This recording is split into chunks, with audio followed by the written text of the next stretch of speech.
Essa é a história de Nárnia em ordem cronológica, como nunca foi feito antes, incluindo as histórias dos livros e dos filmes. No início, a realidade era dividida em águas, luz e vazio.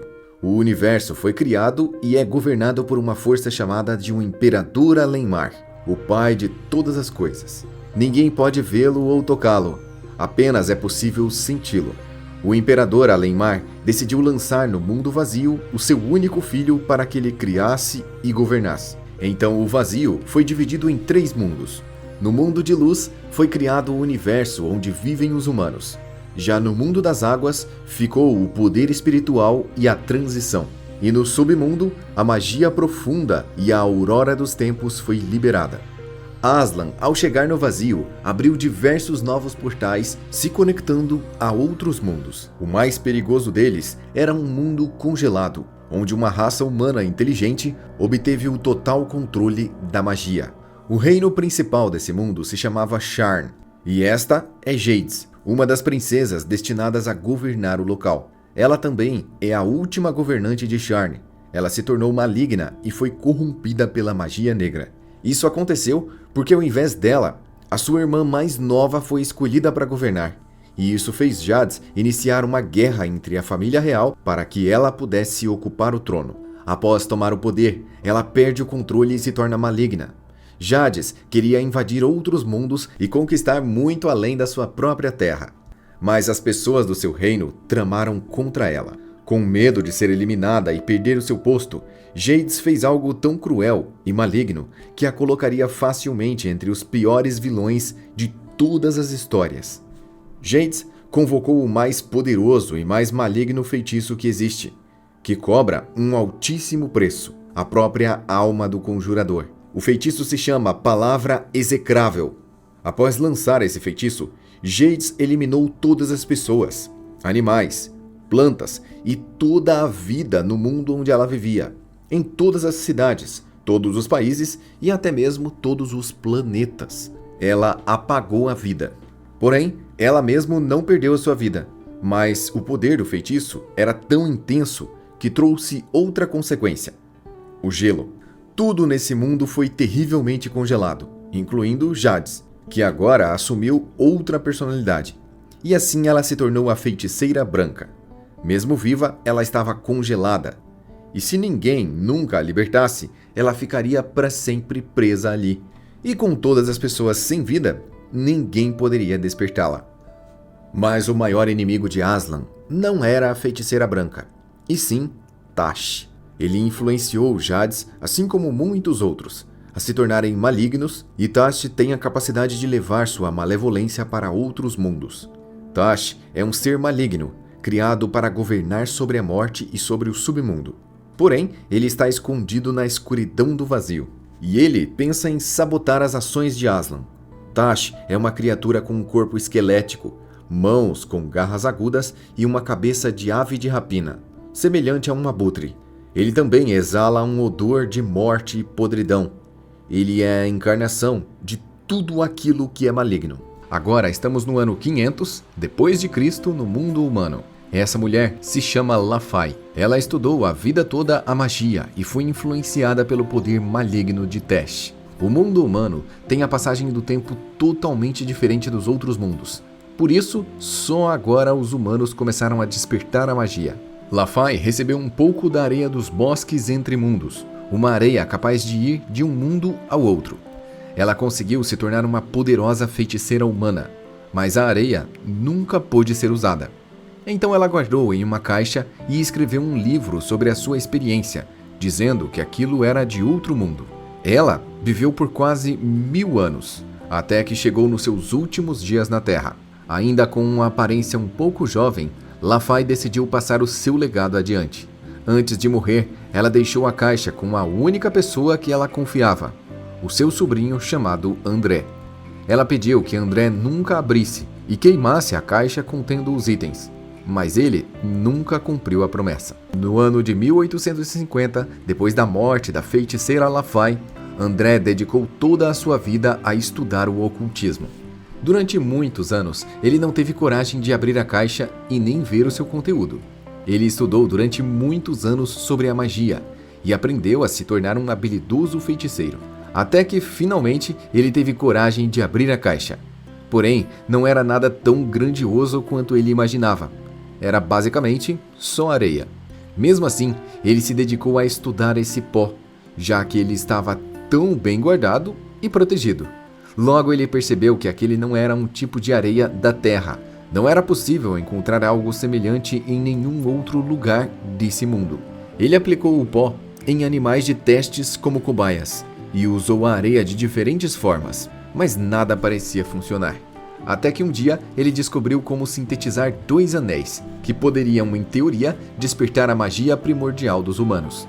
Porém, ele não tinha certeza de para que os anéis serviriam, ou o que de fato eles poderiam fazer. Possivelmente, eles os levariam a outro mundo. Então, ele decidiu criar mais 2 anéis, usando terra da Terra. Feitos no mundo humano, esses anéis, em teoria, poderiam trazer os viajantes de volta.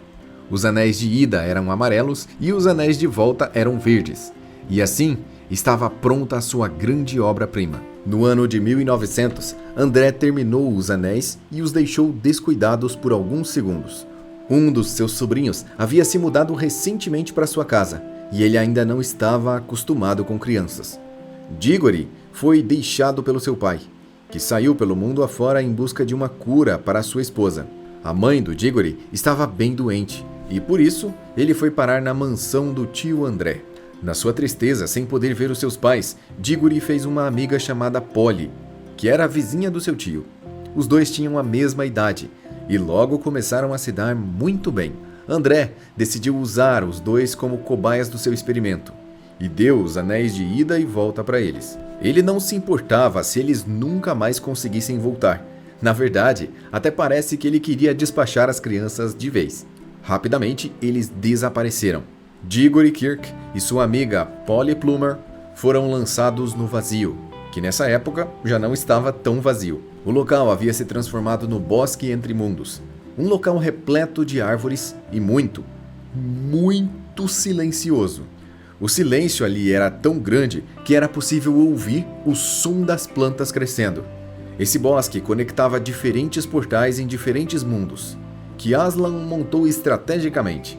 Esse local onde as crianças chegaram, além da densa floresta, também tinham poças de águas no chão, que eram basicamente portais para outros mundos. Ao se darem conta de que realmente estavam em outro mundo, Diggory e Polly estavam com suas memórias confusas e de fato não se lembravam que podiam voltar para casa usando os outros anéis. Ao invés disso, eles decidiram andar pelo local e conhecer melhor aquele mundo mágico. Então eles começaram a pular nas poças de água e visitar vários mundos diferentes. Em uma delas, eles chegaram até Charm, um mundo vazio, congelado e com várias construções antigas. No centro da cidade havia um grande castelo e eles decidiram entrar. As crianças não se deram conta de que à volta delas haviam centenas de pessoas petrificadas e já sem vida. Elas achavam que eram apenas estátuas. No fundo do salão principal do castelo havia um sino e eles acharam que seria uma boa ideia tocá-lo. Após tocar o sino, o som ecoou por todo o castelo e parecia que eles haviam despertado algo. Entre as estátuas, uma mulher muito alta começou a se mover. Eles haviam despertado Jadis, a feiticeira branca. Ao vê-los, ela calmamente perguntou quem foi poderoso o suficiente para romper o feitiço. Ela estava começando a se dar conta de que as crianças daquele mundo tinham o dom da magia primordial. Eles não puderam conversar muito, pois o castelo começou a desabar, e eles correram para fora, onde ela contou parte da sua história para eles. Jadis se passou por uma boa pessoa e contou sua história como se fosse uma vítima. Logo as crianças a chamaram para ir com eles até o mundo humano. Ela ficou feliz com a ideia de poder ir para outro mundo, e lá ela se tornaria uma nova governante. Ao chegarem na floresta entre mundos, a feiticeira branca começou a sentir fraqueza e estava prestes a morrer. Então eles usaram os anéis verdes para voltarem e levaram ela para o mundo humano. Uma vez de volta no mundo humano, Jadis recupera todo o seu poder no auge. Ela é centenas de vezes mais forte do que um ser humano normal, além da sua facilidade em usar a magia. Ao perceber que estava com todo o seu poder recuperado, ela perguntou quem era o feiticeiro que criou os anéis. E assim, André se apresentou. Ela disse que daria a ele a honra de se tornar o seu braço direito, mas ele precisaria se submeter. André, sem pensar duas vezes, aceitou a proposta. Parece que ele se interessou pela bela feiticeira. Então ele trouxe uma grande carruagem para carregar a Jadis pela cidade. Enquanto eles andavam, ela viu uma joalheria e ficou encantada com as joias. Para Jadis, querer é poder. Então ela invadiu o local e roubou todas as joias. Isso fez com que a polícia dos anos 1900 começassem a perseguir a carruagem com aquela mulher alta demais, pálida demais e com muitas joias pelo corpo. Diggory, ao ver que havia libertado uma poderosa criatura maligna, tentou pensar em uma forma de levá-la de volta ao seu mundo. Na sua tentativa de usar os anéis, Diggory levou não só a feiticeira branca, mas Polly, André, a carruagem, o cavalo e o cocheiro que estava pilotando. Assim eles desapareceram com o caos que haviam criado em Londres. Antes de se transportarem para outro mundo, Jadis se agarrou a um poste de luz. Ela queria ficar e governar aquele mundo de qualquer forma, mas acabou sendo levada para o vazio junto com os outros. Dessa vez, eles foram parar em outra parte do vazio, e não mais na floresta entre mundos. Ao entrarem no vazio, eles puderam ver um leão gigantesco, muito maior do que tudo o que se pode imaginar. Dos seus rugidos eram criados estrelas e planetas. Os visitantes trazidos pelos anéis foram levados para a fundação de Nárnia. Rapidamente, os rugidos de Aslan criaram espécies de plantas, animais e humanos que povoaram o planeta. Aslan criou 2 tipos de animais, os animais comuns e os animais que podiam raciocinar e falar. Jadis foi ódio à primeira vista, já que Aslan tinha muito mais poder que ela. Logo ela que acreditava ser a mais poderosa. Lembra que ela estava agarrada a um poste de luz? Ela lançou esse poste contra Aslan, mas ele nem sentiu. O poste caiu no chão e se fixou perfeitamente. Ele acendeu e se manteve permanentemente aceso. Esse é o mesmo poste que aparece no primeiro filme de Nárnia, e já vamos falar dele. Já a Jadis se escondeu dentro do mundo de Nárnia para um dia tramar contra Aslan. O leão, vendo que uma pessoa influenciada por Tash entrou no mundo novo que ele acabou de criar, ficou decepcionado. Um lindo e novo mundo acabava de ser criado, e o mal já havia invadido, como um vírus. Diggory, ao ver que o leão era muito poderoso, decidiu se aproximar e perguntou se ele poderia curar a sua mãe que estava muito doente. Aslan disse a palavra Nárnia 3 vezes e ordenou que o local pensasse, falasse e amasse. Assim, de dentro das árvores e de trás dos arbustos começaram a surgir dríades, faunos, elfos, centauros e fadas. Aos seres místicos e aos animais, Aslan disse que toda a terra era deles e eles deveriam governá-la. Mas caso eles não governassem e se submetessem a reis tiranos, eles se tornariam selvagens, bestas sem raciocínio. Após a cerimônia, Aslan se dirige a Diggory e questiona por que ele trouxe Jadis para aquele novo mundo. Aslan não chama Jadis de princesa ou feiticeira, ele a chama de bruxa. Então, o menino conta toda a história para o leão, que ouve calmamente cada uma das suas palavras.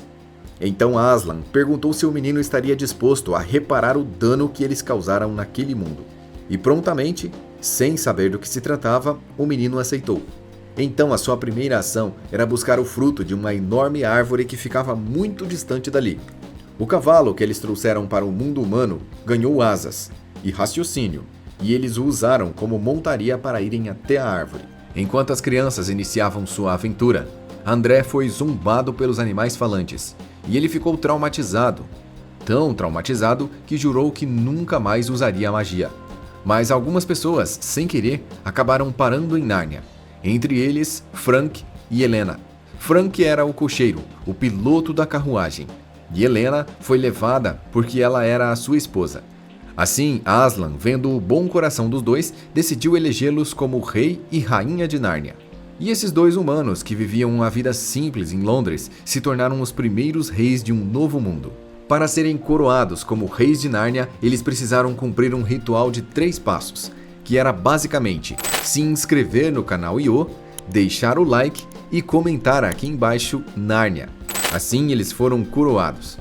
Porém, eles não ficaram no controle de todos os países e continentes. Aslan fez muitos outros locais e coroou outros reis e rainhas. Entre eles estava o povo da Arquelândia, que decidiram ser aliados a Nárnia. Nárnia era como uma capital mundial. Suas decisões influenciavam todo o mundo, mas nem sempre Nárnia intervia diretamente em outros reinos. Voltando à aventura das crianças, a feiticeira branca já havia se adiantado, e quando eles chegaram à árvore de maçãs prateadas, ela já estava comendo.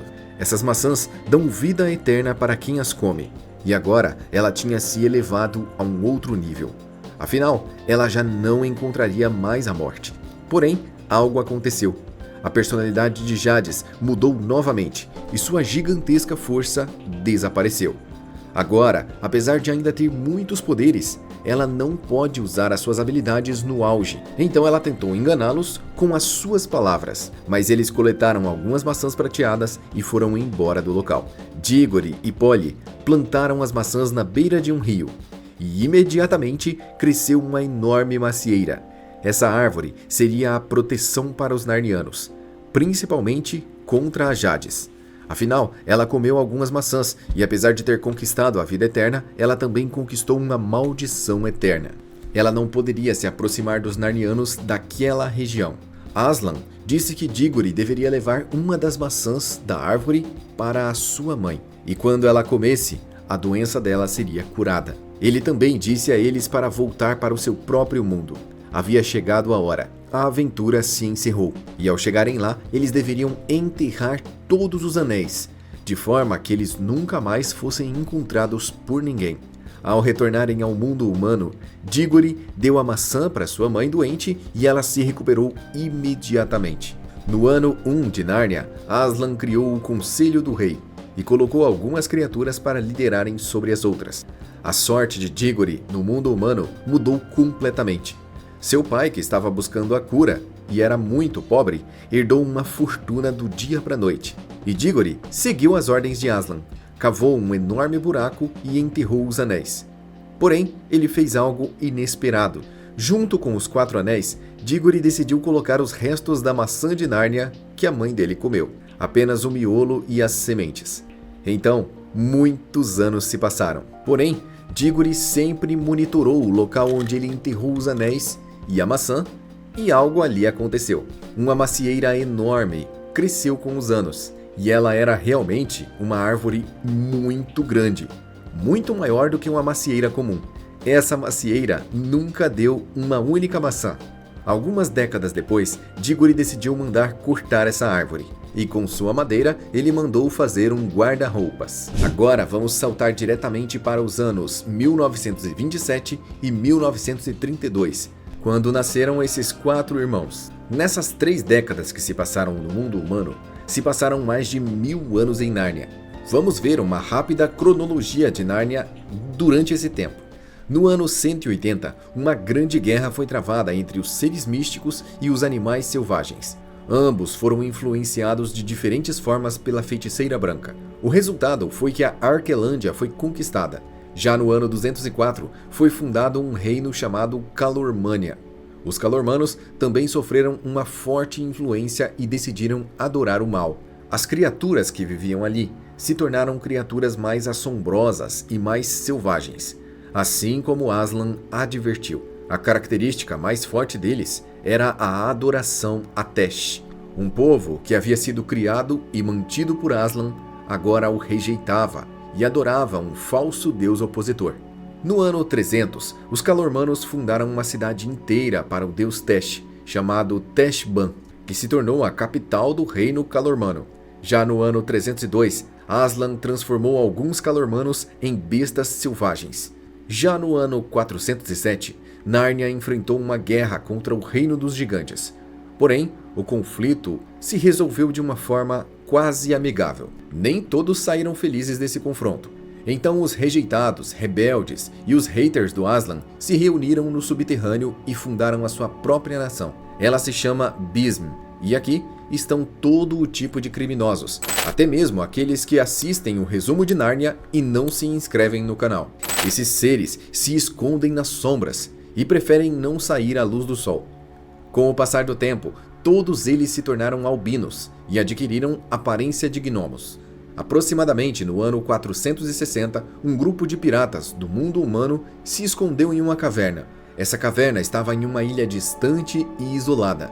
E ali se abriu acidentalmente um portal para Nárnia. Eles nunca mais conseguiriam voltar para sua terra. E fundaram um reino em Nárnia chamado Telmar. E assim nasceu o povo telmarino. No ano 800, Jadis desenvolveu suas habilidades e magia e decidiu atacar Nárnia. Com sua nova magia, ela poderia petrificar qualquer tipo de criatura. E assim, ela petrificou vários narnianos inocentes e chantageou outras criaturas para se tornarem seus seguidores. Aslan havia decidido se ausentar e ver o que aconteceria com seu povo. Eles tinham força e capacidade para se defender sozinhos e até vencer a feiticeira, mas eles preferiram servi-la. Logo, Jadis viu que Aslan não iria intervir e tomou o controle de todo o reino, proclamando-se a nova rainha de Nárnia. Ao receber esse título, a servidão dos narnianos, e governar sobre eles, a feiticeira branca adquiriu uma nova habilidade. Na verdade, ela começou a materializar o seu antigo mundo em Nárnia, e o gelo que cobria Sharn começou a congelar os lagos e rios. Para que ninguém jamais se rebelasse contra ela, Jadis criou a Polícia Secreta, composta por ferozes lobos gigantes e lobisomens. A seguir, temendo o poder e a magia que os humanos possuíam, Jadis eliminou praticamente todos os seres humanos que viviam em Nárnia, sobrando apenas alguns poucos que conseguiram fugir ou se esconder. Há 900 anos atrás, os narnianos formaram um pequeno exército e tentaram derrotar a feiticeira, mas eles perderam completamente contra o gigantesco poder que ela já havia reunido. Aslan havia se tornado uma lenda, uma figura que só os antigos se lembravam e que não protegia mais nada naquele mundo. Muitos deixaram de acreditar nele. Porém, existe uma profecia de que um dia os verdadeiros reis e rainhas de Nárnia vão chegar e trazer a paz ao mundo. Enquanto isso, os narnianos vivem em servidão e com medo do que possa acontecer. Durante o reinado de Jadis, o inverno se tornou constante e o calor nunca mais voltou para Nárnia. Agora que vimos o que aconteceu nesses 1000 anos de Nárnia, vamos voltar para o mundo humano. Digory, o primeiro a entrar em Nárnia, está 40 anos mais velho e se tornou um renomado professor. Ele tem as memórias de Nárnia, mas nunca mais voltou para lá. Estamos no ano humano de 1939. Estava acontecendo a Segunda Guerra Mundial, o maior e mais devastador conflito da história. E agora, o respeitado professor Digory era muito amigo de uma família inglesa. E a Alemanha estava bombardeando Londres. Os pais dos meninos tiveram que enviar os seus filhos para a mansão do professor Digory, porque lá eles estariam seguros das loucuras da guerra. Digory decidiu acolhê-los e protegê-los. Eles são Pedro, Susana, Edmundo e Lúcia. Apesar de serem irmãos de sangue, eles têm personalidades bem distintas. Os 4 jovens estavam traumatizados com os horrores da guerra e achavam aquela casa muito estranha. Mas Lúcia, que era a mais ativa deles, decidiu explorar. E nas suas explorações, ela acabou abrindo uma porta isolada da casa. Dentro dessa porta havia uma sala vazia e no fundo um enorme guarda-roupas, semelhante a um portal. Ao abri-lo, ela teve 0 surpresas, já que dentro do guarda-roupas tinha roupas. Mesmo assim, ela entrou lá dentro. Haviam mais roupas, mais roupas, mais roupas e galhos, e neve. E logo ela percebeu que não estava mais no guarda-roupas. Ao olhar para trás, ela estava sozinha em um campo coberto de gelo, e na sua frente um poste aceso. Lembra do poste que Jadis roubou no mundo humano e lançou contra Aslan? Aqui está ele. Então apareceu um simpático fauno usando um cachecol vermelho e um guarda-chuva. Ele convidou a Lúcia para tomar um chá na sua cabana. E ela aceitou. É claro que uma menina de 8 anos deve aceitar o convite de um bode com cabeça humana e chifres que mais parece o diabo. Mas Lúcia não sabe o que é medo. E o negócio é viver a vida a 100 por hora. Após um papinho furado, o Sr. Túmeros dopou a menina. Deu para ela um chá de cogumelo dos bons e a menina apagou. Ele é um completo covarde.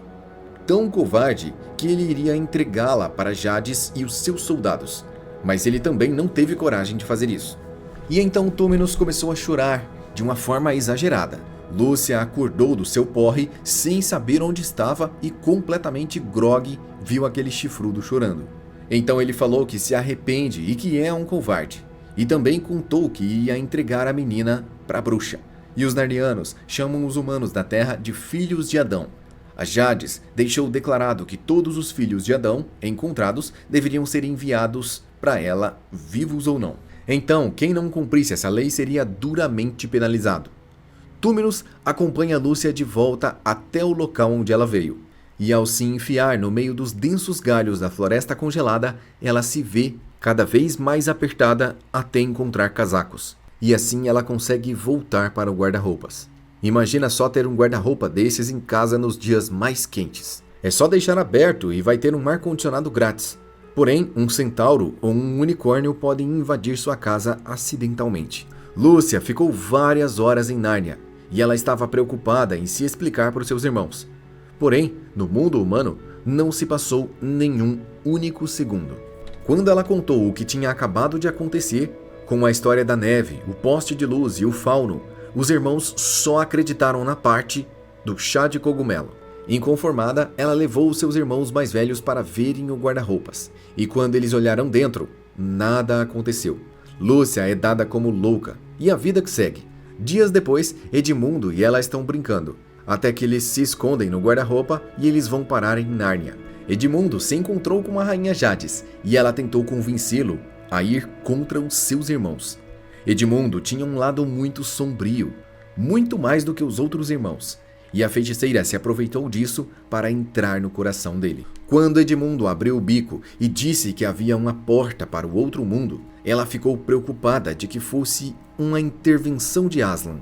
Ela tinha feito muitas riquezas sendo rainha e agora o leão da Receita Federal ia bater na porta dela. Vendo que Edmundo era altamente manipulável, a rainha mandou que ele buscasse os seus outros 3 irmãos para ganhar um presente misterioso. Quando Susana e Edmundo voltaram e contaram tudo para Pedro e Lúcia, eles acharam um tipo de alucinação pós-traumática e resolveram pedir ajuda do professor Diggory, o dono da casa, dono do guarda-roupas e primeiro visitante de Nárnia. Então ele foi misterioso e enigmático. Alguns dias depois, todos os 4 irmãos estavam jogando beisebol quando quebraram uma das janelas da casa. Então, para se esconderem, decidiram entrar juntos e explorar o fundo do guarda-roupas. E assim, pela primeira vez, os 4 irmãos vão juntos para Nárnia. Lúcia busca por seu amigo chifrudo, mas o Sr. Túmenos foi levado pela polícia dos lobos, por ter ocultado uma filha de Eva. Decididos a explorar aquele novo mundo, eles seguem até se encontrarem com um castor falante. Ele os convidou para sua humilde residência e preparou uma refeição para eles. Além disso, o Sr. Castor é um fiel na fé de Aslan e nunca deixou de acreditar na profecia que em breve ele voltaria. A profecia dizia que quando os filhos de Adão sentassem nos tronos de Nárnia, os tempos de treva e gelo desapareceriam.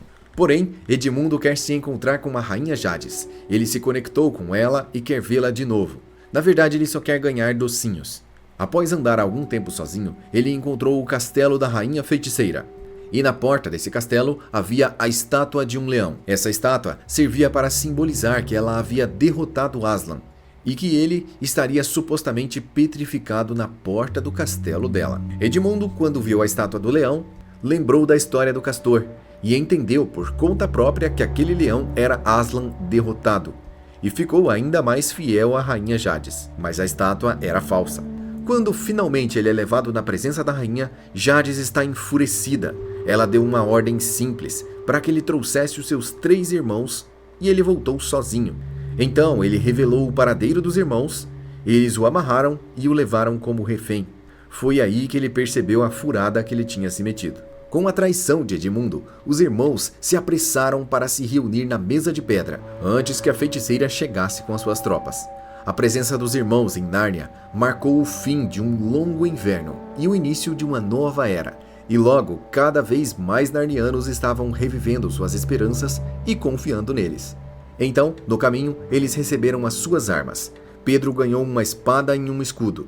Susana recebeu um arco e flecha, e também uma trombeta. Lúcia ganhou uma adaga e um líquido de cura. Este é o suco da flor de fogo. capaz de curar praticamente qualquer ferida. A cada hora que se passa, o gelo em Nárnia está derretendo rapidamente, o que preocupa a atual rainha, pois é de fato uma intervenção de Aslan. Os castores levaram os irmãos até a mesa de pedra, e várias tendas já estavam montadas. Vários animais e seres místicos estavam acampados esperando uma grande batalha. No meio deles havia uma tenda enorme, e de dentro dela saiu Aslan. Os irmãos então puderam falar com o leão pela primeira vez.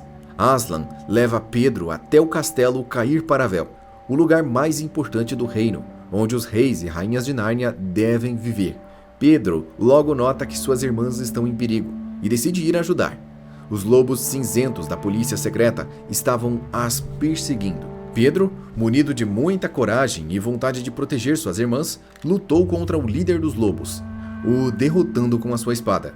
E assim, os outros lobos recuaram, pois o seu líder havia sido derrotado. A esse ponto, a feiticeira branca já sabia que teria que travar uma guerra, e que se ela tivesse que lutar contra Aslan, com certeza ela perderia. Mas ela sabia que para a profecia se cumprir, os 4 irmãos precisavam estar em Nárnia. Então vem a ideia de eliminar Edmundo. Assim, os novos reis e rainhas de Nárnia estariam incompletos. Mas os narnianos invadiram o local e salvaram ele antes que ela pudesse fazer algo. Após ser resgatado, Edmundo está muito arrependido e pede perdão aos seus irmãos e a Aslan. Então, um mensageiro aparece. É um servo fiel da feiticeira branca. Ele diz que a suposta rainha queria falar pessoalmente com Aslan e deseja marcar um encontro. Aslan aceitou se encontrar com ela, pois ele já sabia o seu destino e aceitou. Então Jadis invocou as leis da magia profunda e disse que Edmundo era um traidor do reino e, portanto, para seguirem as regras e evitar uma catástrofe, eles deveriam fazer um sacrifício. E que tal o próprio Edmundo? Já que ele era um traidor, ninguém ligaria. Mas Aslan não pensa assim e diz que ele vai se sacrificar no lugar do menino. Isso deixou a Jadis muito feliz, pois finalmente ela teria sua vitória completa. Enquanto Aslan se preparava para o seu sacrifício, ele explicou em detalhes para Pedro como derrotar a rainha Jadis e suas tropas. O ritual deveria ser feito em cima da mesa de pedra. Então Aslan, o leão de Nárnia, o único filho do imperador Além-Mar, se entregou. No caminho, ele foi zombado, chutado e humilhado pelas suas próprias criações, já que eles já não tinham nenhuma fé no leão. Rasparam sua juba e o amarraram tão forte que as cordas estavam o cortando. Após subir na pedra, Aslan foi apunhalado e morreu.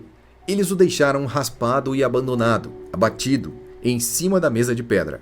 Os irmãos ainda não tinham entendido qual era o plano, mas a fé inabalável da Lúcia fez ela despejar o seu líquido de cura em cima do leão. Mas isso não adiantou nada.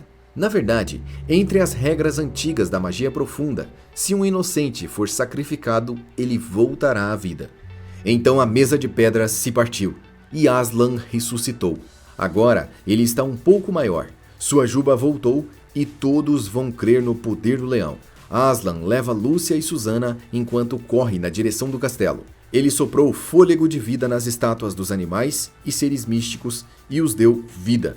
Sendo assim, as vítimas da feiticeira branca estavam aos poucos livres.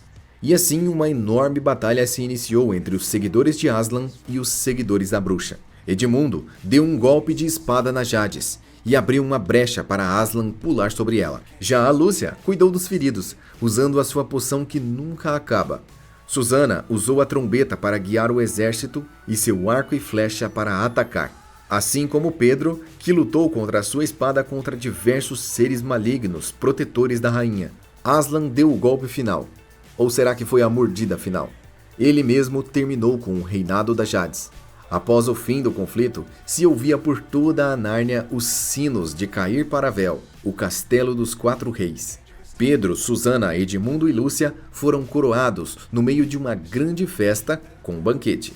Agora, eles são os novos reis e rainhas de Nárnia, que haviam sido prometidos nas lendas e na profecia. O verão voltou, o gelo derreteu e a feiticeira foi deposta. Mas tudo isso foi apenas o primeiro desafio vencido. Após a coroação, Aslan deixou Nárnia mais uma vez. Ele queria ver como a sua criação se comportaria.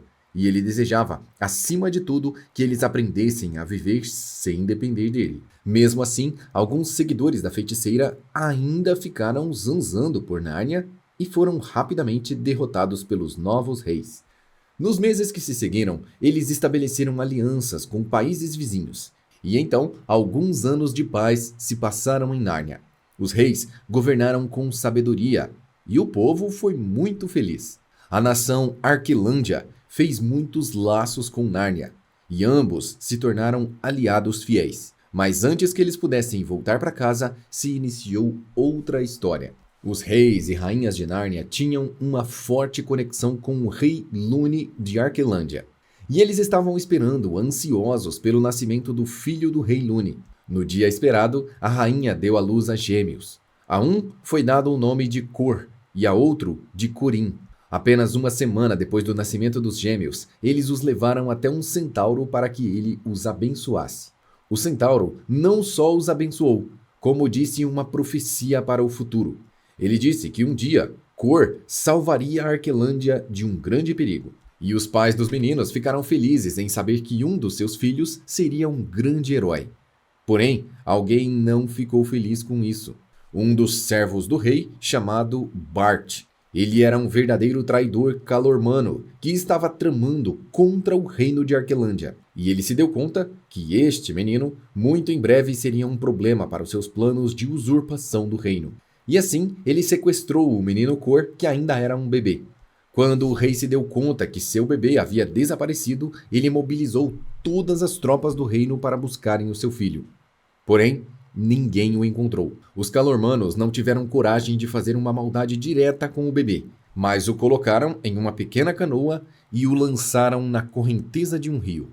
Essa canoa foi encontrada por Aslan, que empurrou o bebê na direção de um pescador. Este é Arshest, um pescador calormano que encontrou o bebê Cor vagando pelo rio. Ele deu para Cor o nome de Shasta e o criou como seu filho.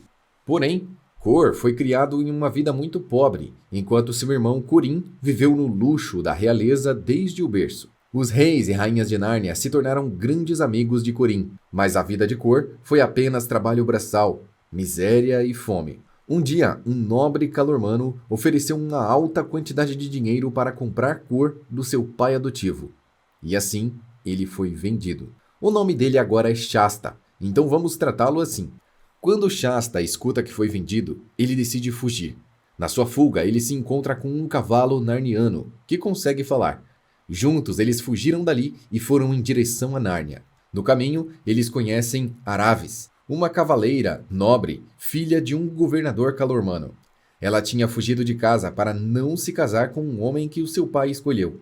Aravis e Shasta não se deram muito bem no início, mas logo foram se entendendo. O objetivo dos dois era ir até Nárnia e serem aceitos como refugiados. Em todo o caminho, Aslan guiou os passos de Shasta. Porém, o próprio Shasta nunca soube disso. Agora estamos no ano 1014 de Nárnia e Shasta estava terminando sua jornada, quase chegando no seu destino. Ao mesmo tempo, a rainha Susana estava sendo cortejada por um príncipe calormano, mas ela não queria ele. Ela o acompanhou até seu reino e viu como ele tratava mal os seus súditos. Ele era um verdadeiro tirano.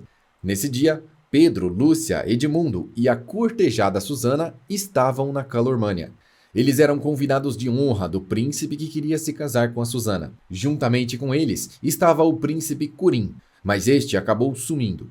E ao buscarem por ele, os irmãos encontraram um pescador exatamente igual Corim. Era Shasta, o irmão perdido. E Shasta não tinha ideia de que na verdade ele era um nobre. Algo assim nunca havia passado pela sua cabeça.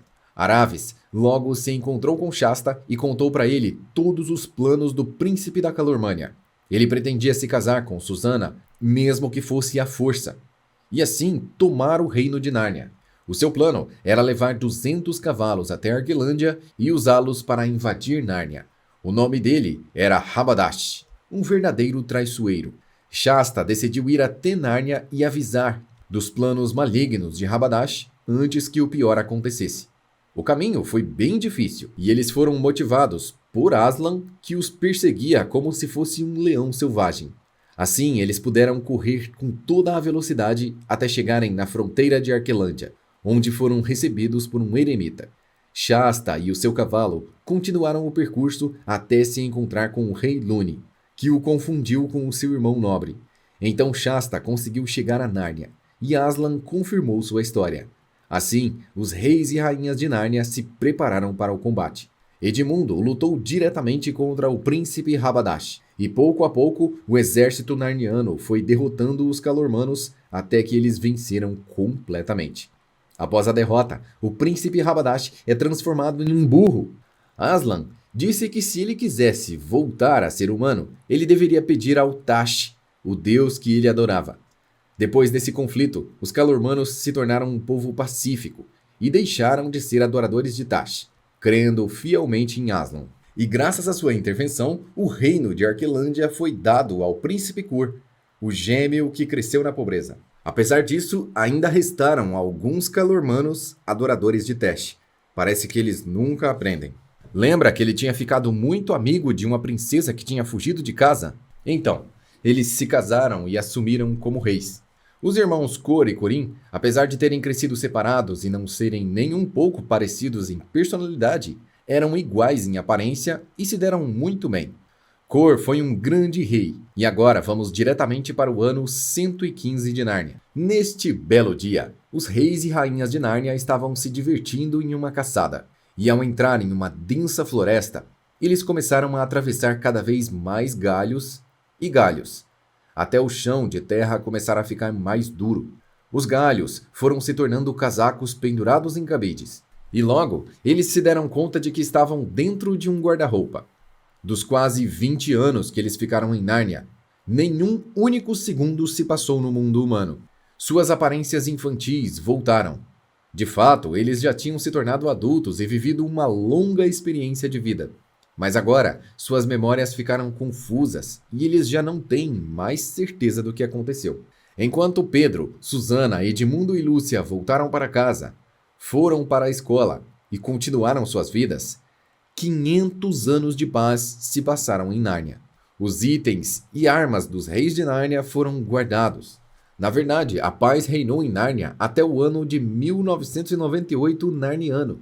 Agora precisamos voltar aos piratas. Lembra que alguns piratas entraram em uma caverna e acidentalmente foram parar em Nárnia? Eles se chamaram Telmarinos e se desenvolveram como um povo. Porém, agora eles estão com problemas. Já se passaram várias gerações desde a época dos piratas, e eles nem se lembram que já foram do mundo humano. Eles estavam com muitos problemas, pois não tinham mais recursos naturais, e o povo estava passando fome.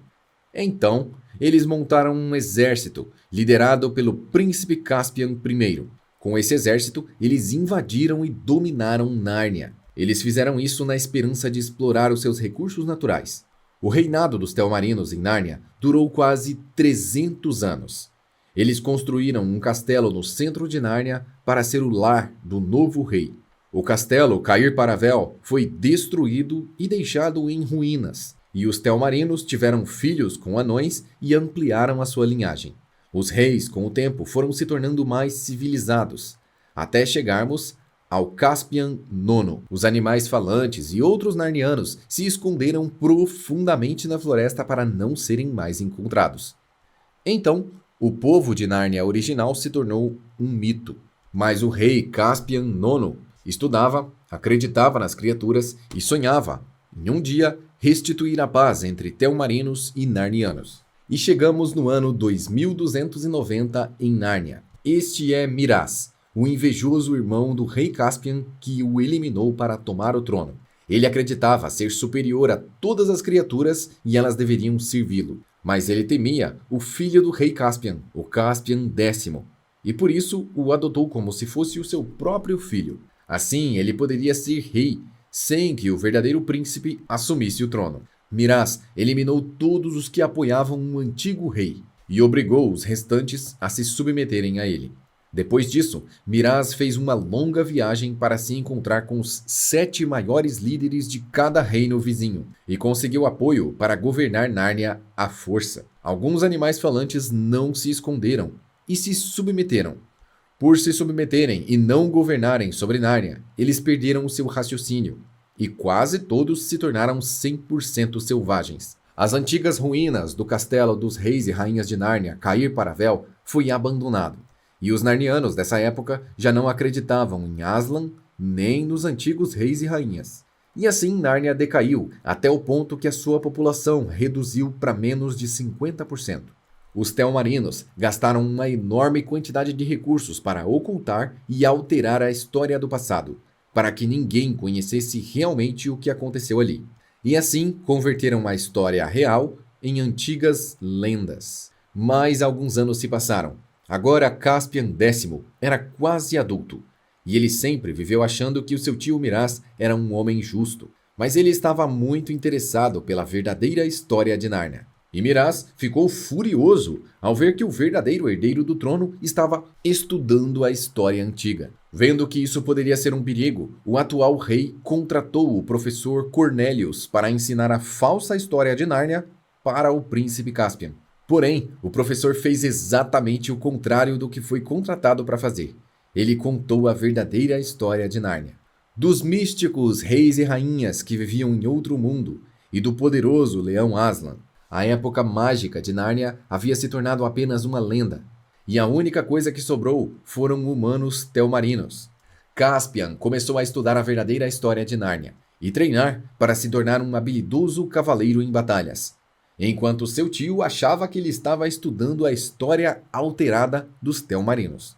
Assim que o filho de Miraz nasceu, ele conseguiu seu herdeiro para o trono e decidiu eliminar Caspian para não ter mais problemas. Como ele havia eliminado o rei, ele assumiu o trono, e pela regra, o seu sobrinho, que era filho do falecido rei, deveria assumir como rei.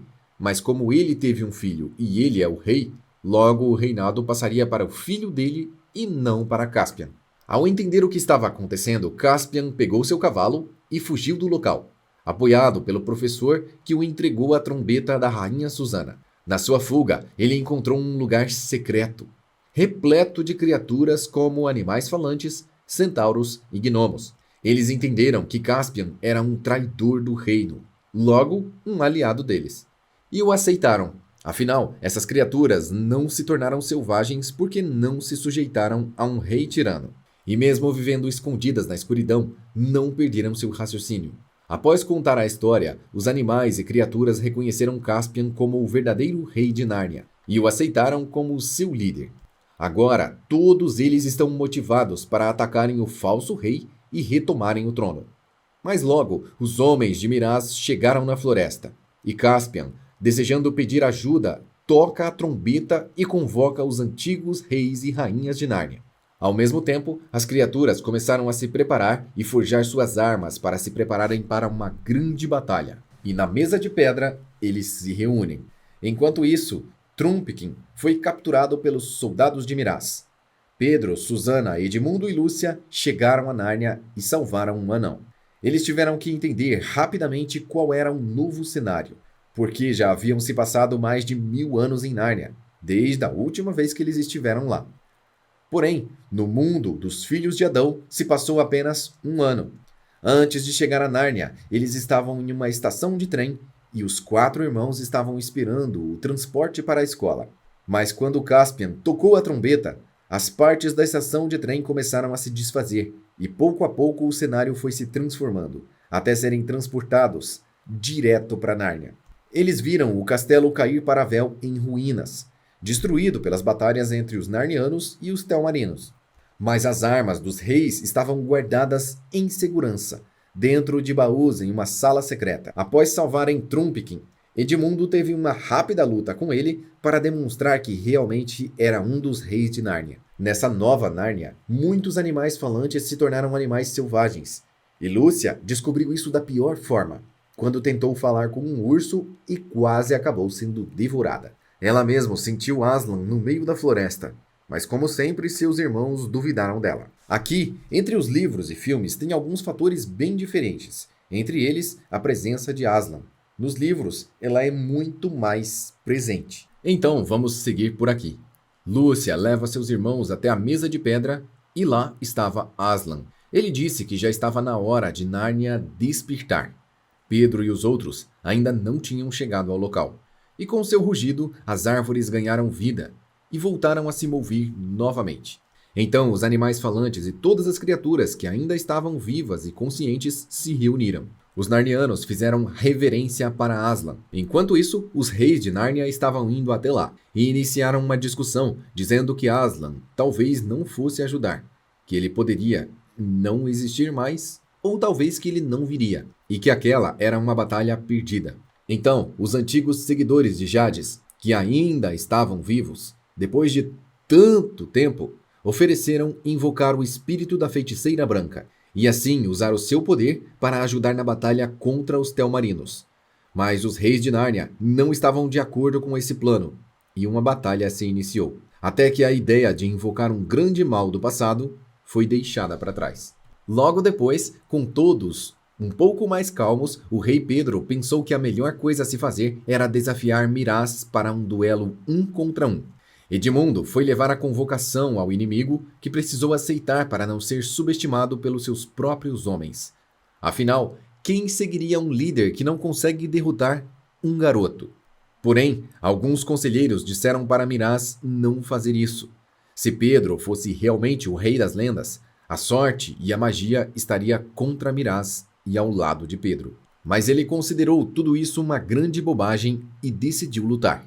A luta aconteceu na frente da mesa de pedra.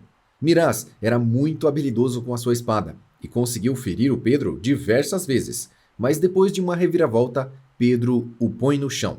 E nocauteado, Miraz é atingido por um dos seus homens que o traiu. Após eliminar Miraz, os seus soldados consideraram isso um ato de traição e decidiram iniciar um ataque massivo contra os Narnianos. Assim começou uma guerra. Os Telmarinos tinham armas mais avançadas, mais soldados e mais equipamentos. Eles estavam vestindo armaduras robustas e resistentes, enquanto os animais e criaturas tinham armas improvisadas, como arco e flecha e lâminas. A batalha estava sendo conduzida pelos Telmarinos, que estavam vencendo com muita facilidade. Porém, Aslan deu vida e poder destrutivo para as árvores, e logo elas chegaram no campo de batalha, eliminando todos os soldados como se não fossem nada. Aslan também convocou o Senhor das Águas, e logo os Telmarinos ficaram completamente encurralados e apavorados. Vendo o enorme poder mágico dos Narnianos, os Telmarinos um a um foram desistindo e se rendendo. Depois dessa luta, uma nova nação foi criada para os Narnianos, onde eles e os Telmarinos vão conviver em harmonia. Eles serão liderados pelo rei Caspian X, que é justo e respeita os Narnianos. Porém, nem todos estão felizes com o resultado dessa batalha, e Aslan ofereceu uma saída. Os Telmarinos que quiserem podem ir embora diretamente para o mundo humano e nunca mais voltarem a Nárnia. E assim, algumas pessoas deixaram o mundo da magia. Pedro, Susana, Edmundo e Lúcia também foram enviados de volta, na mesma hora e no mesmo local de onde saíram, na estação de trem, esperando pelo transporte escolar. Vale lembrar que nos livros, Caspian era inseguro e Susana nunca demonstrou interesse por ele. Já no filme, ela taca-lhe um beijo de língua. Então, a paz reinou em Nárnia novamente, sendo governada pelo rei Caspian X, e ele mandou forjar o mais resistente de todos os navios. Ele deu a ele o nome de Peregrino da Alvorada, um navio com formato de dragão, que era capaz de atravessar todos os 7 mares. Além disso, Caspian estabeleceu laços com todos os nobres e líderes que eram ligados ao seu pai.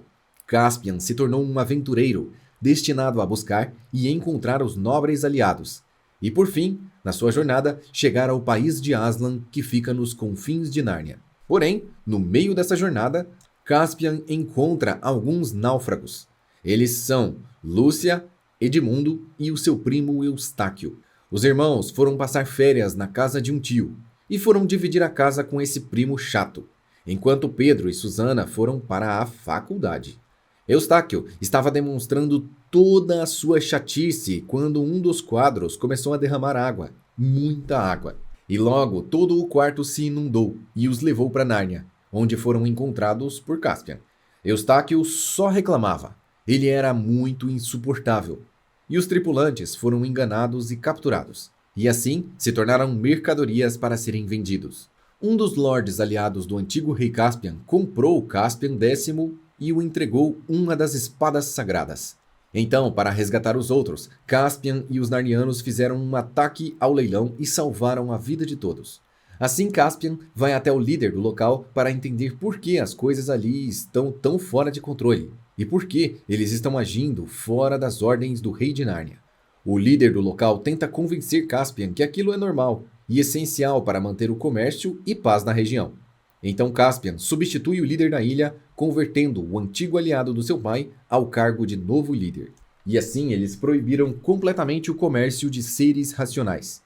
Daqui em diante, Caspian e sua tripulação passaram por várias ilhas, onde encontraram sinais da magia profunda e também da magia negra. Em uma ilha deserta, eles decidiram acampar e passaram a noite ali. Enquanto isso, o Eustáquio saiu para explorar sem avisar ninguém. Logo ele encontrou um enorme tesouro abandonado.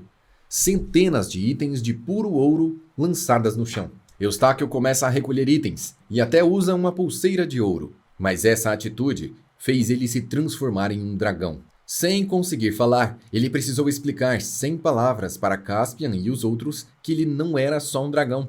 Ele era o Eustáquio. Primeiro o atacaram, e ele precisou agir rápido para mostrar que não era uma ameaça. E logo ele se mostrou muito útil na sua forma de dragão, já que na forma humana ele era um completo inútil. Uma das melhores coisas que aconteceu foi o Eustáquio perder a capacidade de falar. Ele ficou bem agradável, calado.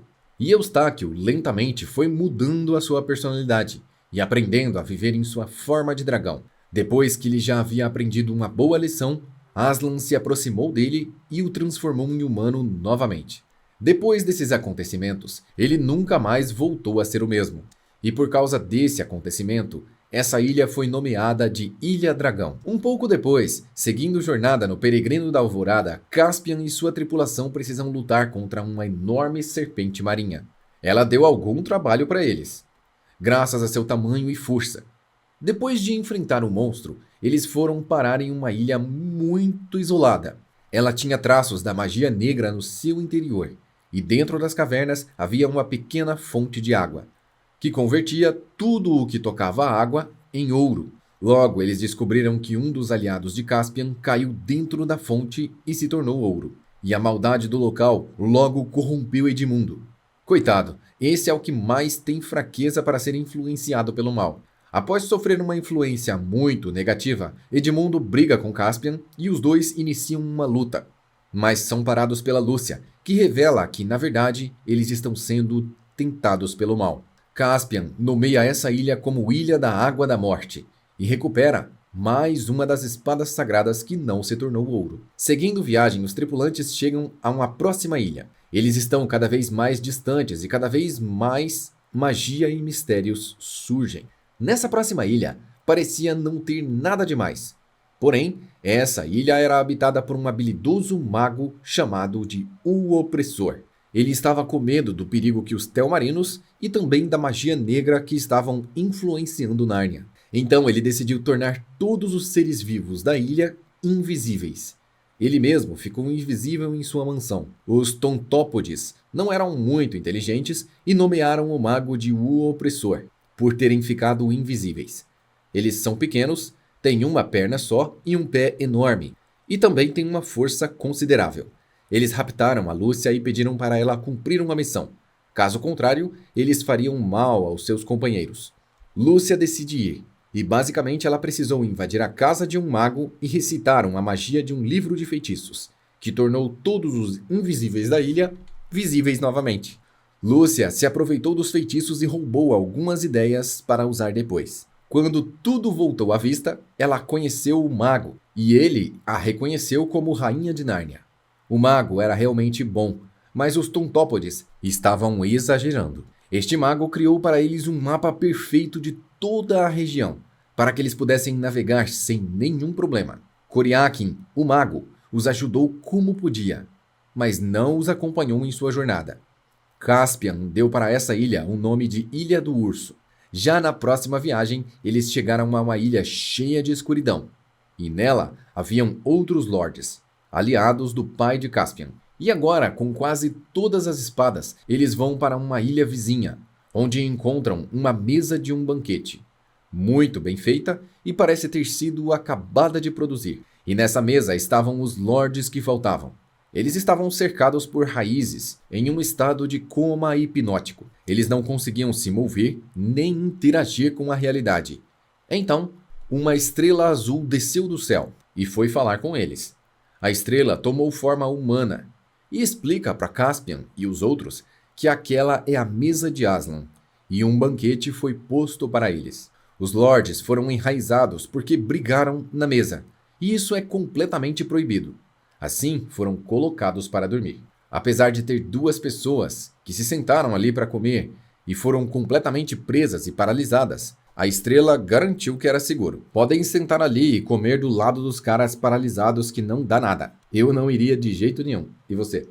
Mas pronto, eles foram e comeram e encheram o buchinho. E por incrível que pareça, deu tudo certo. Em cima dessa mesa está o punhal que a feiticeira branca usou para apunhalar Aslan. E eles devem colocar ali todas as espadas coletadas dos lordes aliados do reino. E a Estrela Azul disse que agora era hora de se inscrever no canal. Afinal, o Iô Resumos tem os melhores resumos do Brasil. Ela também disse que a sétima espada estava na próxima ilha. Então surgiu um senhor muito velho. Ele era pai da Estrela Azul e logo começou a contar a sua história. Ele também é uma estrela, mas está na sua forma humana há algum tempo. Nesse meio tempo, ele teve uma filha com uma mulher humana, que é essa Estrela Azul.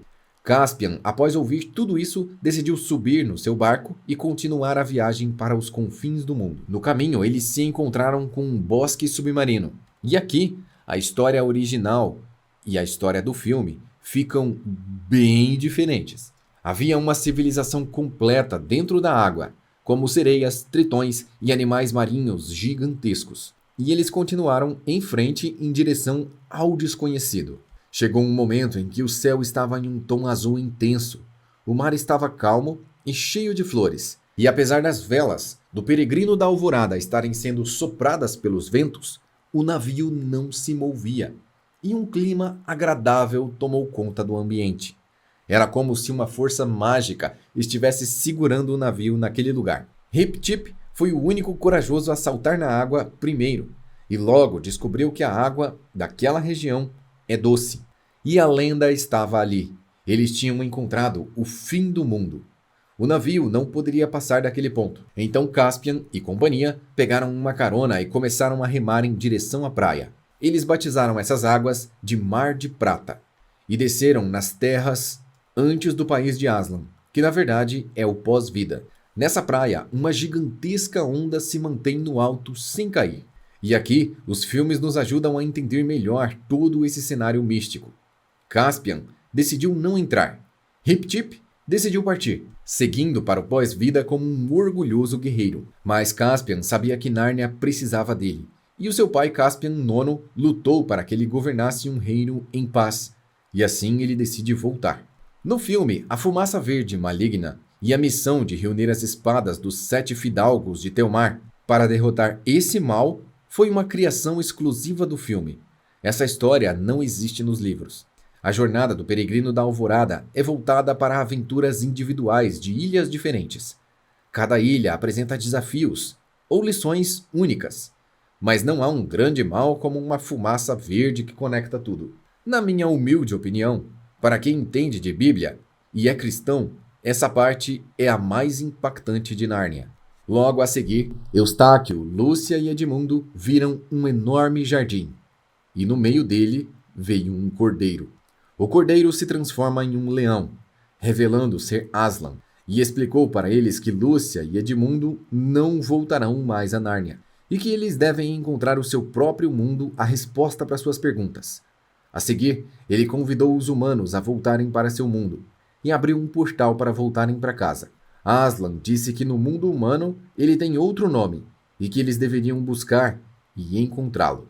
Assim que eles passaram pelo portal, voltando ao exato momento em que o quadro começou a vazar água, agora eles nunca mais seriam os mesmos, principalmente o Eustáquio.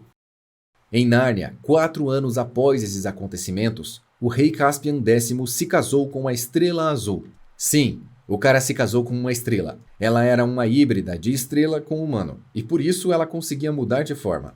A estrela meio humana se chamava Lilandril, e ela foi uma excelente rainha para o reino de Nárnia. O rei Caspian e a rainha Lilandril tiveram um filho chamado Hilian. Tudo estava indo bem até o ano 2345 em Nárnia. Hilian já era um jovem adolescente e a sua mãe, a rainha Lilandril, estava em um jardim e foi mordida por uma serpente maligna. Essa serpente é uma feiticeira, a Feiticeira Verde. Nos filmes tentaram conectar ela com a Fumaça Verde no último filme, mas não deu muito certo. O príncipe Hilian perseguiu a serpente por meses para conseguir obter a vingança pela sua mãe. Um dia, o príncipe simplesmente desapareceu. O rei Caspian, preocupado com o seu filho e precisando lidar com a dor de perder a sua esposa Estrela, enviou os soldados por toda a Nárnia para buscarem e encontrarem o seu filho. Enquanto isso, no mundo humano, haviam se passado apenas 2 meses. Estamos em 1943 no mundo humano. De volta à casa do Eustáquio, dessa vez sem o Edmundo e a Lúcia. Como sabemos, nessa época as coisas eram um pouco mais fora de controle. Eustáquio foi para uma escola chamada Escola Experimental, e era um dia aparentemente normal na escola do Eustáquio. Mas essa era uma instituição caótica, onde ninguém parecia se importar muito com a disciplina ou a educação de verdade. Lá ele sofreu vários tipos de abusos e bullying, até se encontrar com uma menina chamada Gil Polly, e no meio das conversas com ela, ele contou sobre as suas aventuras em Nárnia. Os dois começaram a andar até o portão da escola, conversando sobre Nárnia, que Gil, claro, achava que era uma história maluca de Eustáquio, quando, de repente, eles foram puxados por um vento misterioso. Gil ficou animada com a possibilidade de ir para Nárnia e pediu para ir com o Eustáquio para lá. Assim, os dois acabaram indo parar em Nárnia. Aslan, com aquela calma característica, explicou que eles estavam ali para uma missão muito importante: resgatar o príncipe Hilian, herdeiro do trono de Nárnia, que havia desaparecido há anos. O rei Caspian já era um idoso, pois em Nárnia tinham se passado muitos anos.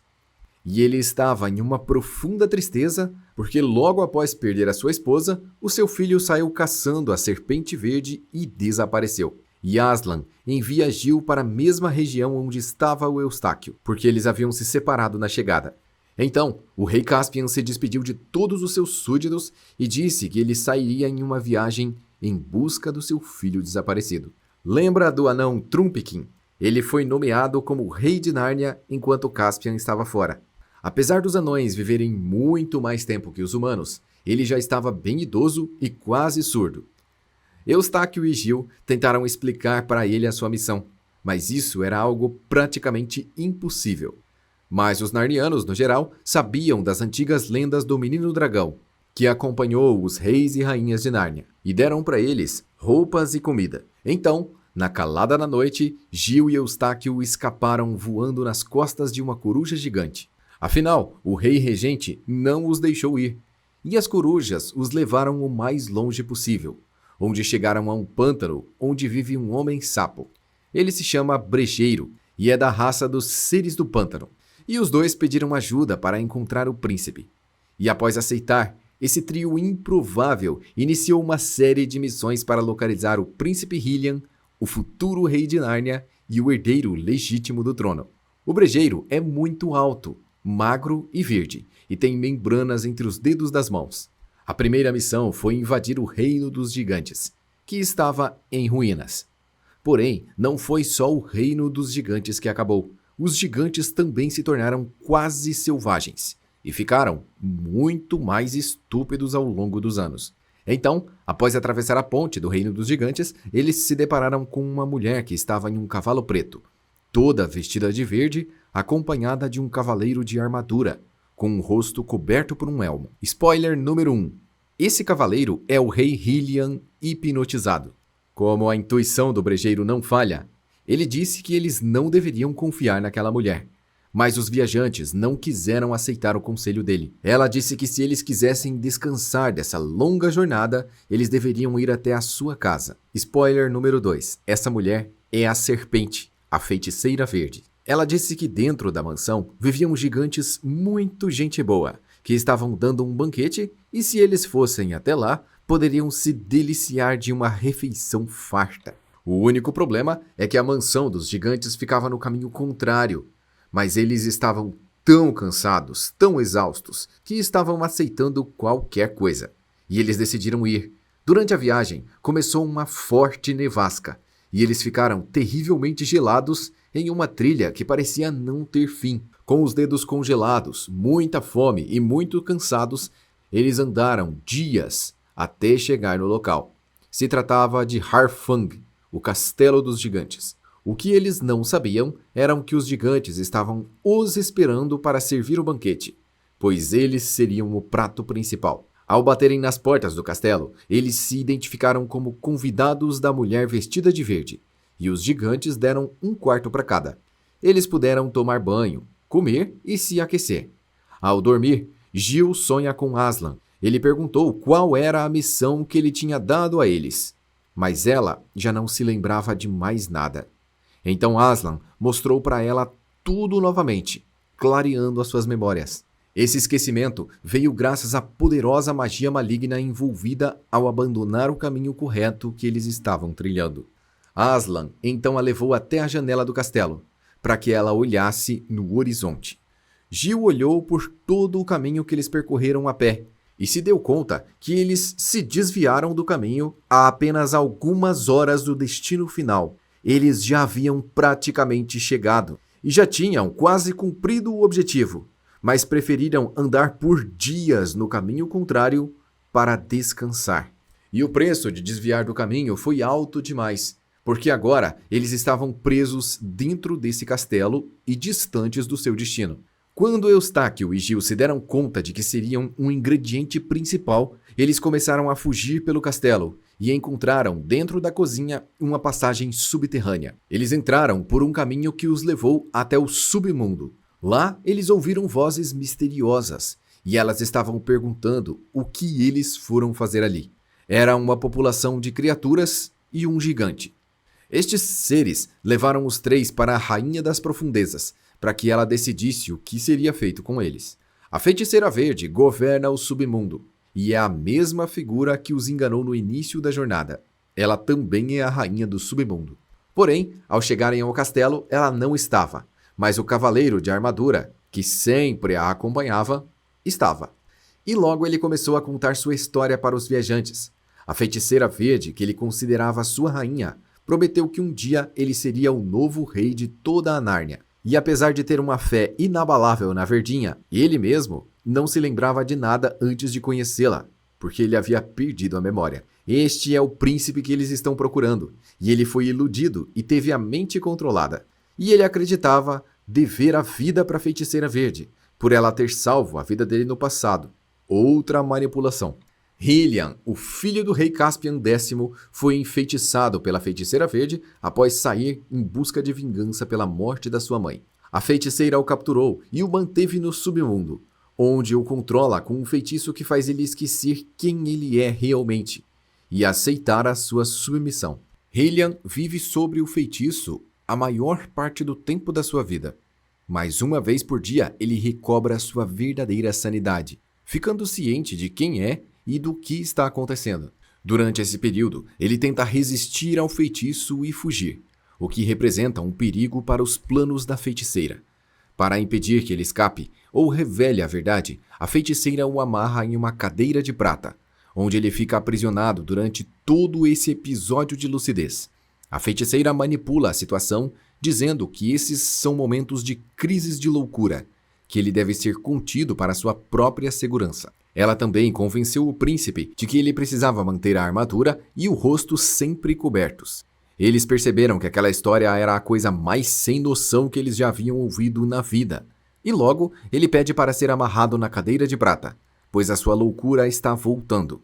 Eles o amarram, e logo ele pede, em nome de Aslan, que o soltem. Sua sanidade voltou, e a Feiticeira Verde, dessa vez, não está aqui para enfeitiçá-lo novamente. Eles o soltam, e ele, com ódio por ter sido prisioneiro por tanto tempo, destrói a cadeira de prata. E então ele declarou que era o príncipe Hylian, o filho de Caspian X. Nesse momento, vendo o príncipe livre, Eustáquio e Gil sentiram que a missão que eles haviam recebido de Aslan estava finalmente cumprida. Mas a feiticeira verde, rainha do submundo, chegou e, usando sua magia, fez com que todos tivessem uma perda de memória. E assim ela os manipulou para que eles se perdessem em suas próprias mentes e se tornassem obedientes a ela. O único que resistiu a essa magia foi o brejeiro, que acabou fazendo os outros despertarem, falando o nome de Aslan. A feiticeira verde ficou furiosa e assumiu a sua forma de serpente gigante. Então agora, o príncipe, que havia passado anos como prisioneiro e já estava muito irritado por conta disso, descobriu também que quem o capturou foi a mesma serpente que atacou a sua mãe. Agora ele está 100% fúria, e ele lutou contra a serpente, até finalmente cortar a cabeça da víbora. Após essa grande vitória, eles saíram do castelo e contaram a verdade ao povo do submundo. Então, o povo se alegrou e as criaturas decidiram ir para um local ainda mais profundo, um mundo inferior ao submundo. Todos eles ficaram por muitos anos enfeitiçados pela Rainha Verde, e agora eles estavam felizes e dançando, voltando para sua verdadeira casa.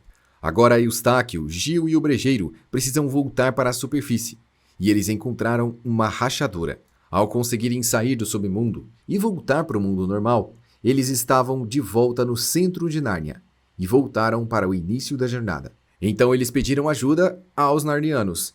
Quando o príncipe desaparecido saiu do subsolo e finalmente retornou, foi feita uma grande festa com banquete. O rei Caspian, que estava muito idoso, não resistiu. Porém Aslan o trouxe de volta, o ressuscitando temporariamente para que ele pudesse ver o seu filho mais uma vez. Então o rei Caspian pôde morrer feliz e realizado, sabendo que Nárnia teria um governante justo e fiel depois dele.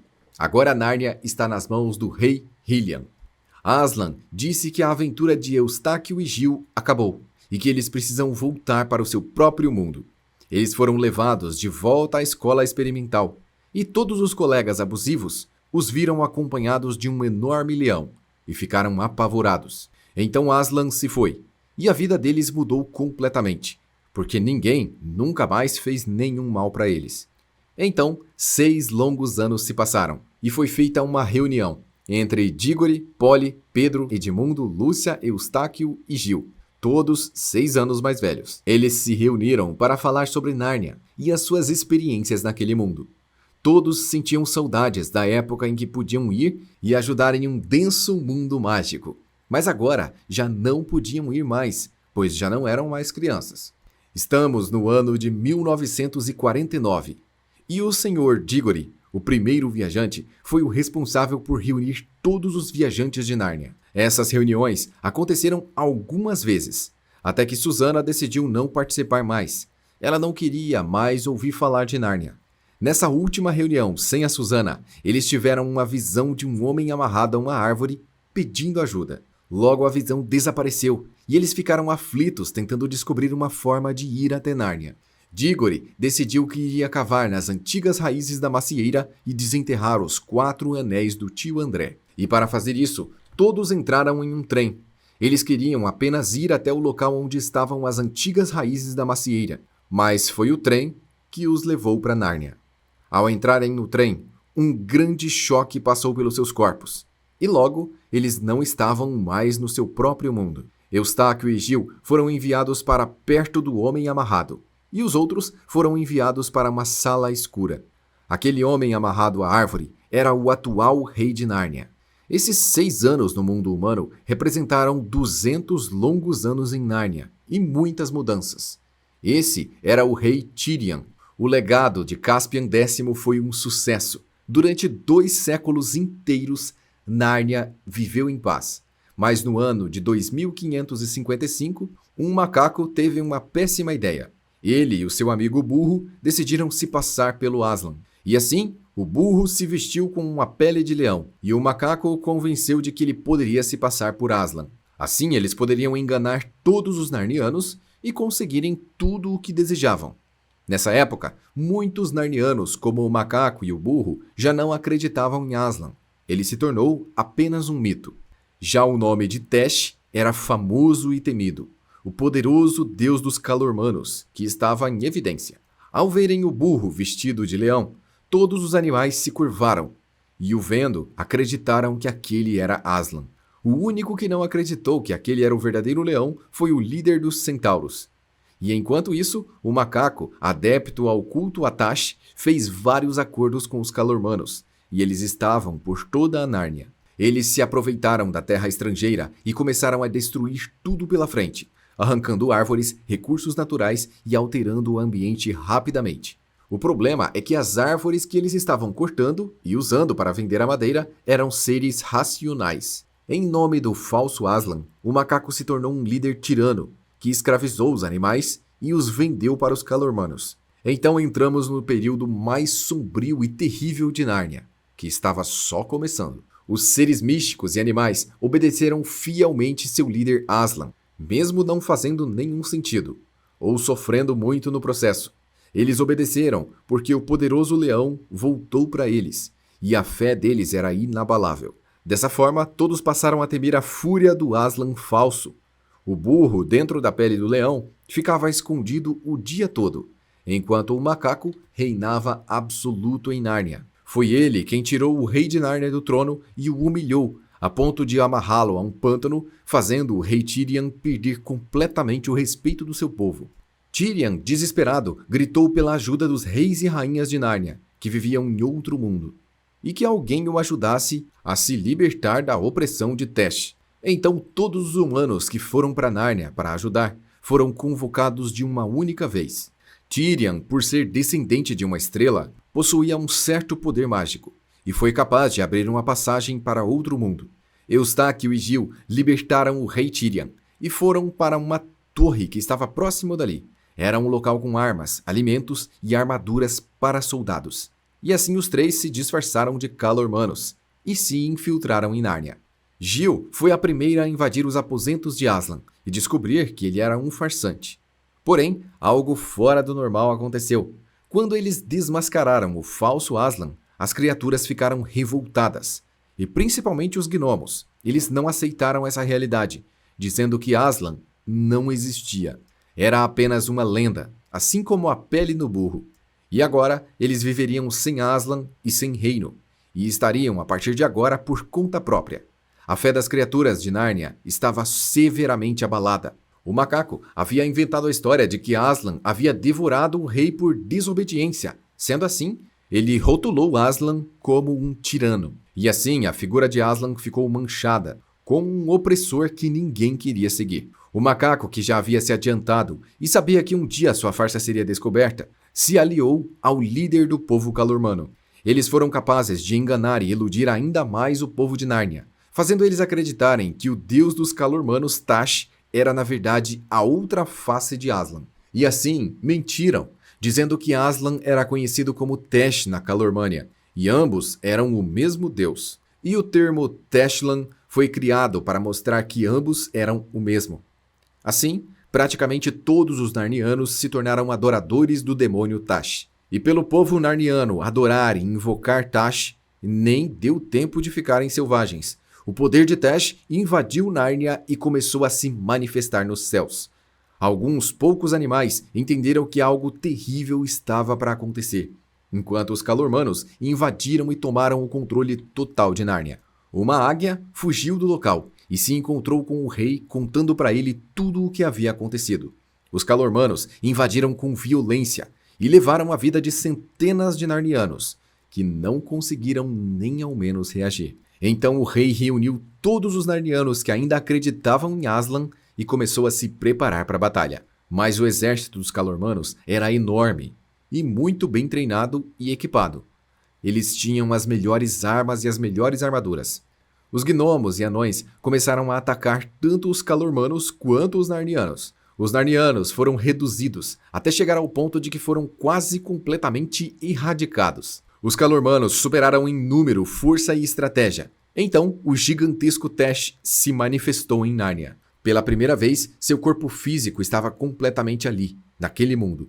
Quando Tesh se manifesta fisicamente em Nárnia na última batalha, sua presença traz uma escuridão opressora. Ele surge como uma figura colossal, com cabeça de abutre, olhos flamejantes e 4 braços com garras afiadas.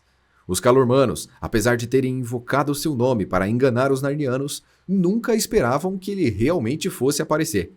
Tesh não é uma simples invenção do macaco, ele é real e terrivelmente poderoso. Rishtha Tarkan, o líder dos Calormanos, ficou apavorado quando percebeu que não tinha controle sobre Tesh. Em seu desespero, ele tenta se livrar do monstro, ordenando que ele desapareça, mas Tesh não obedece. Naquele momento de puro terror, o líder dos Calormanos percebeu que não dá para brincar com o mal sem pagar um alto preço.